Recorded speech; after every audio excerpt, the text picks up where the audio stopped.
here.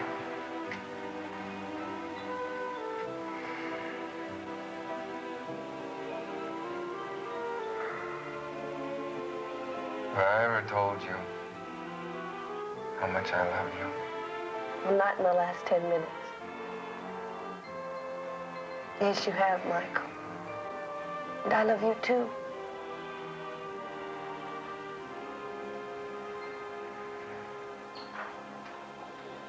Good morning, Michael. Emily, all ready for the big day? I've been ready for this day for 17 years. Good. The nurse is going to give you another shot, make you sleepier. Emily? Everything's going to be just fine. I feel like a 9-year-old kid on Christmas Eve. So do I.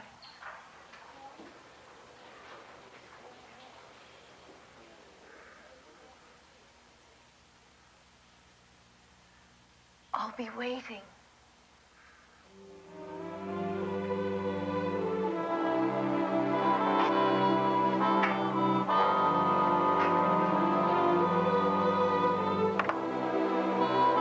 You might as well go on home, Emily.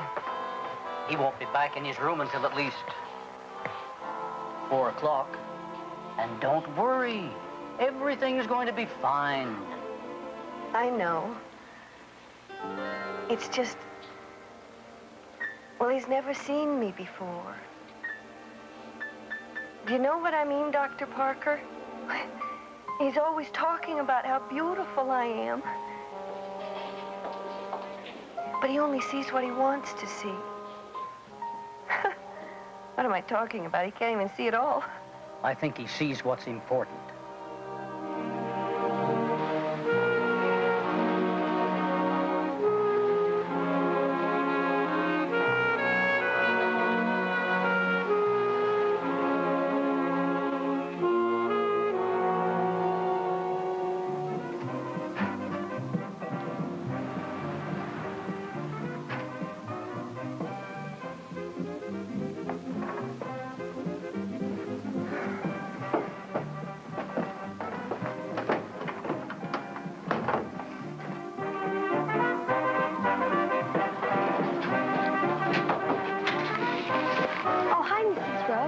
How's Mr. Rose? Just went up to the operating room a little while ago. When will they know if he can see? Well, not until they take the bandages off. Guess you're pretty excited, huh, Mrs. Rose? Of course. Where's Anne? Taking a nap. I told her a story and she went right to sleep. That's good. I'll probably need you this afternoon around 3:30. Okay, that'll be fine.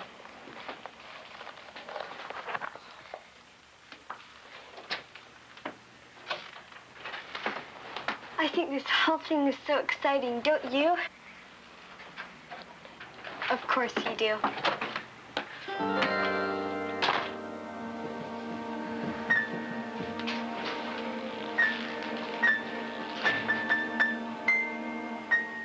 Of course I do.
thought you were going out. Oh, I decided to stay home. How was the movie? Oh, nice. I've seen it 3 times. You know, it's so romantic, especially when Joseph Cotten... Larry's taking me to see Kitty Foyle tomorrow night. You want to come along? No, thanks. Well, I could ask him to bring along a friend. One of the guys he works with. Everything would be fine until he saw me. Oh, Emily. You exaggerate too much. Really, it'd be fun. No, thanks. I don't think so. Okay. It's your life.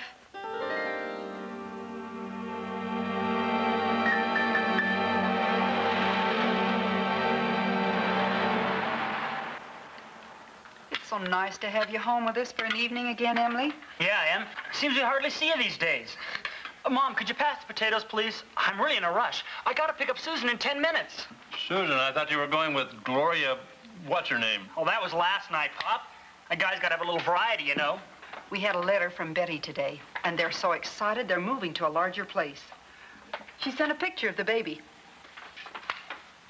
Does our hearts proud to see that girl so happy. Well, gotta go. I hate to run, Em, but time's a-wasting.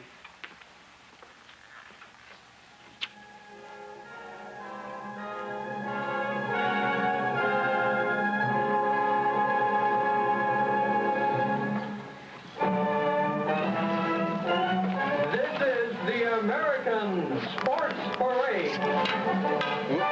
Oh, I'm sorry. Here, let me get it No, for it's you. all right. I hope it's not broken. Here, I've got it. Here it is. I hope it's not broken or anything. I'm usually so clumsy about these things. What I mean to say is, I'm just clumsy. Hey, it's all right. Don't worry about it. Hey. Thanks for picking it up. Thank you. Excuse me.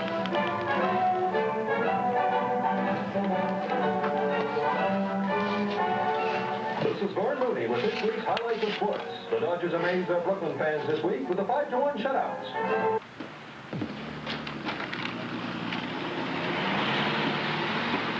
Morning, girls. Would you mind telling Mr. Anderson that Jack Croft from St. Louis is here to see him? It'll be a few minutes. Mr. Anderson is in a meeting right now. Oh, that's all right. I don't mind waiting. As a matter of fact, I don't mind waiting at all.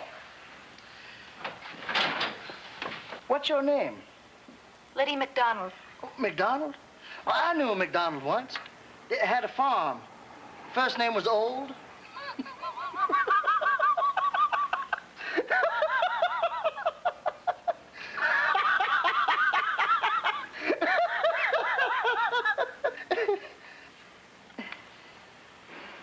You know, this can be a mighty lonely big city for a poor little country boy like myself.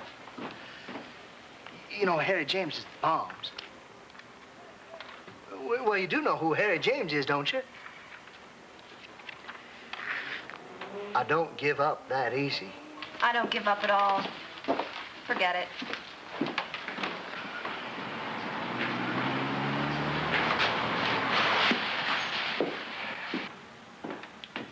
And how about you, pretty lady? Would you like to spend the night on the town with Uncle Jack Brock? Sorry. Oh, excuse me.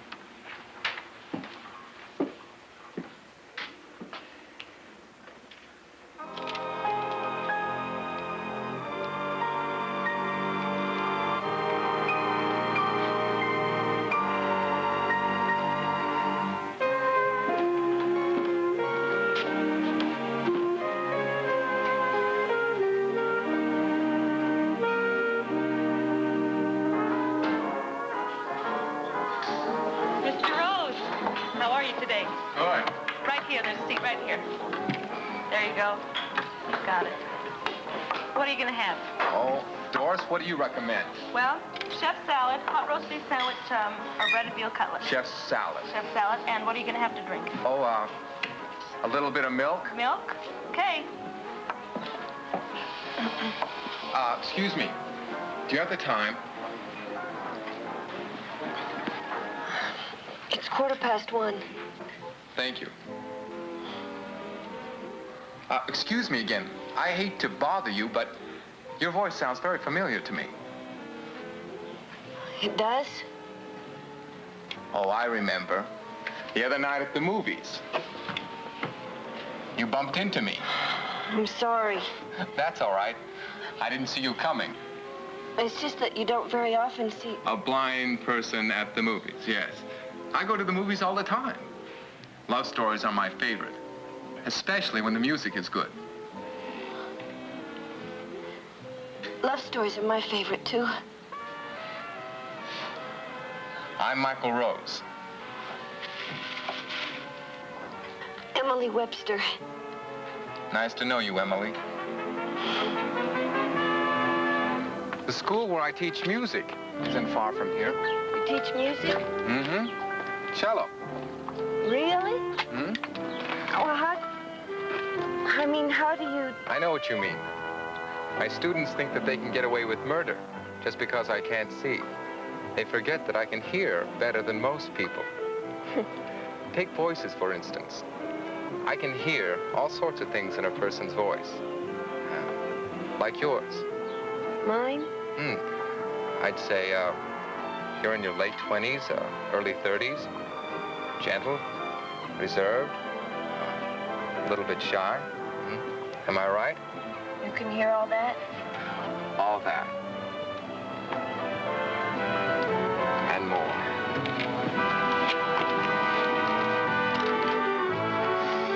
Have you always been... Been blind? No. Only since I was 13. I was working on an engine and the gasoline tank blew up on me.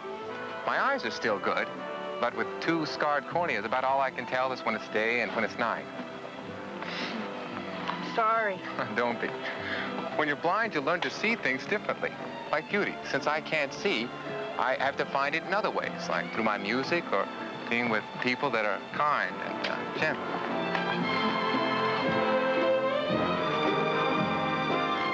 I didn't realize it was getting so late. Neither did I. I've enjoyed talking with you, Emily Webster. Let's do it again. Soon.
Hello?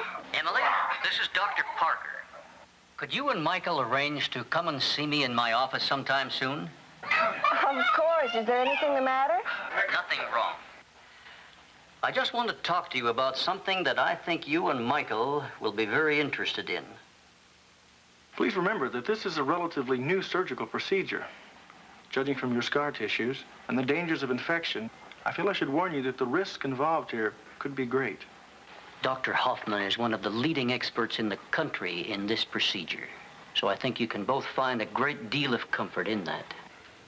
We're proud that you are the first patient to have this surgery done at this hospital. You've been given a great opportunity, Michael. Not every blind person gets a chance to see the beauties of this world.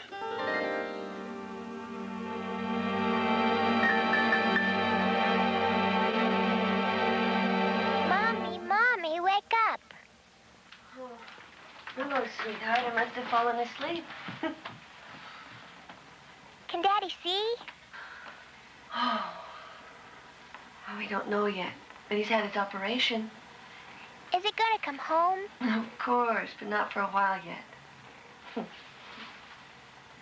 All Ann can talk about is Daddy and his new eyes and when is Daddy coming home. That's all I can think about. I feel like these sandbags are permanently attached. Dr. Hoffman says that everything's still okay for tomorrow. And he keeps cautioning me not to expect too much, that he can't guarantee the results. But I know everything will be fine.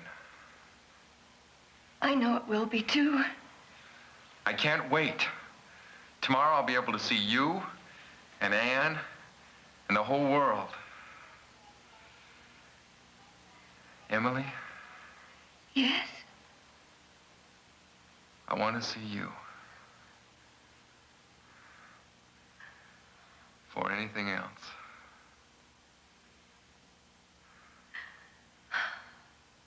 Why the tears? I'll be okay. What is it? I'm just happy.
Mommy, are you sick?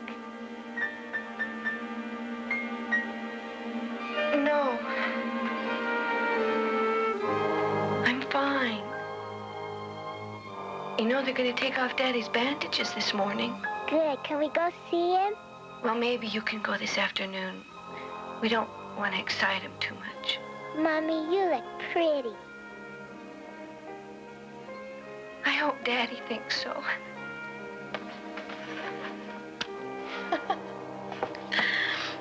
We're going to close the curtains, Michael, because at first your eyes are going to be very, very sensitive to light. Emily? I'm here. I'm right here.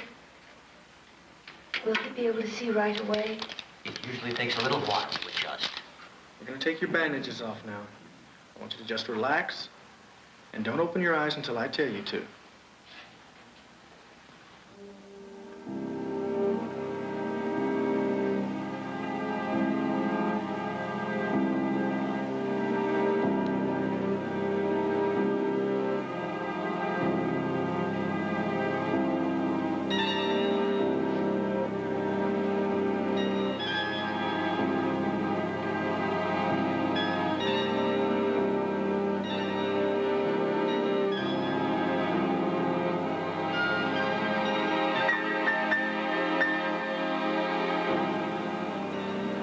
wash your eyes now.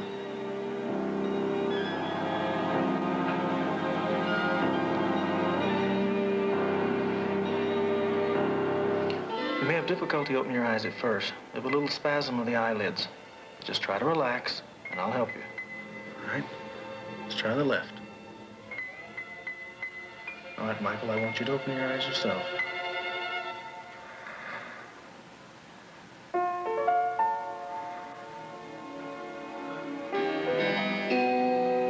Everything's kind of fuzzy. That's to be expected. Let me take a look.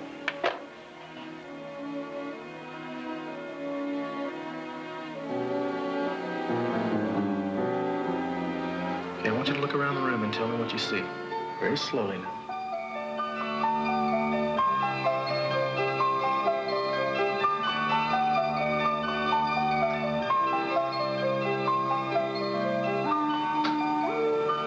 Emily.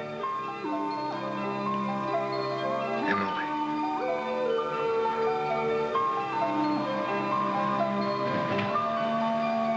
You look beautiful. Are you sure? I mean, do you really think so? Of course. Here. Let me look at you.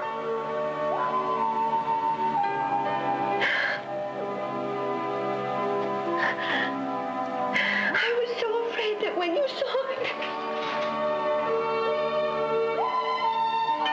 I love you.